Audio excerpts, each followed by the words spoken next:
Hi, I'm Tim. Welcome to Watchbox, and thanks for logging on. If you love this watch, email me, tmosso@thewatchbox.com. It's in the description below. Your purchase and pricing email question line for buying this or any watch you see on any Watchbox platform. Please reach out to me directly. Email tmosso@thewatchbox.com. Today, we are discussing a lovely 2020 model year stainless steel limited edition of 500 pieces. It is the Blancpain 50 Fathoms Bathyscaphe Day-Date Desert Edition.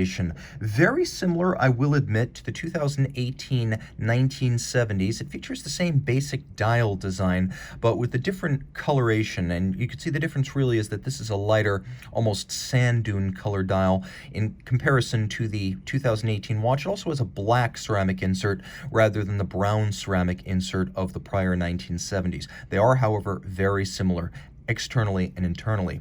Starting with the 43 millimeter case. 43 millimeters in diameter, the watch is 14.4 millimeters thick and 50 millimeters from lug tip to lug tip, with a broad and modern 23 millimeter spacing between the lugs. The watch does have a very 70s vibe to it, but it's modern in size. As you can see on my 16 centimeter circumference wrist, it's pushing out to the edge of my wrist, but it's not quite there. Down the barrel, I've got a little bit of clearance. You can see I move farther away from the lens. It looks better in proportion. It's low enough to fit underneath most cuffs, certainly every jacket cuff, maybe not the tightest dress sleeves, as it is over 14 millimeters thick, but I can recommend it for a wrist as small as 15 centimeters in circumference, and I think you will wear the watch well down to that size. The strap, as you may expect from a modern 50 Fathoms, is a combination of sailcloth textile, which is the same lovely dune sand color as the dial. There's a monotone stitch. There is a folded edge. There's some bolstering to give it thickness, and then there's rubber on the underside. The rubber preventing the textile from aggressing against your skin. No nonsense here. Stainless steel, pin buckle, handsome piece, and it makes for quick adjustments, as many prefer on a sports watch. You can see there's a very light contrast between the stitch and the actual textile of the sailcloth, and that echoes the very gradual and subtle gradient from the center of this dial, which is very bright, to the edge, which has a little bit more of a brown bronze tinge, and you can see that brown bronze is the color of the stitch. Taking a quick look at the case, it's very simple. The Bathyscaphes, since they came out in their modern form in 2013, have been a little bit more pared back, smaller, yes, than the 5015, but this reference 5000 designed to evoke an earlier era of 50 Fathoms without crown guards, with a big crown profile, with minimal beveling, with squared off lug ends, and of course this watch does have all of those. Still, 300 meters water resistant, it is technically identical to the 5015. The bezel is crisp. It's a little bit more mechanical and notchy than something like a Grand Seiko, a Cartier, or a Rolex dive bezel. It does feel quite refined, and it's 120 clicks, so you can place it precisely. The insert is ceramic, making it very scratch resistant, and it gives way to a dial that does feature a lovely radial sunburst grain. At the center, it's almost beige, and then at the edge, it does have that brown bronze coloration to it.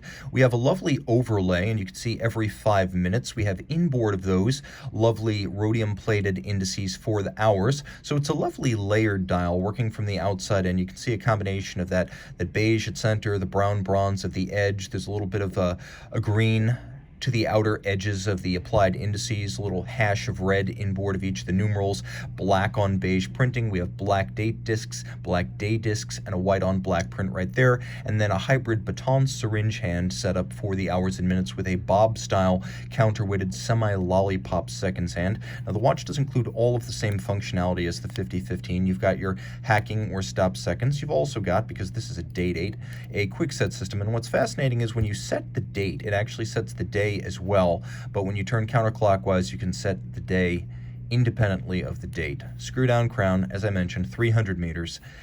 A little bit easier to grip the crown on the Bathyscaphe because of the absence of crown guards and the larger crown. That's an advantage it has over the 5015. Now you can see on the reverse side, individually numbered out of 500. This is the caliber 1315 DD for day date. And you can see the DD is otherwise technically identical to the 1315, which is a modern, long-legged, and very accurate high horology movement. 3 mainspring barrels, automatic winding, 120-hour power reserve. It has an anti-magnetic silicone hairspring. It's free sprung for durability. It has stop seconds and the double quickset. It has 37 pivot jewels, and it is adjusted in 6 positions, which is 1 more than a standard chronometer. Chronometer will be adjusted in 5 and tested at the COSC in 5 positions.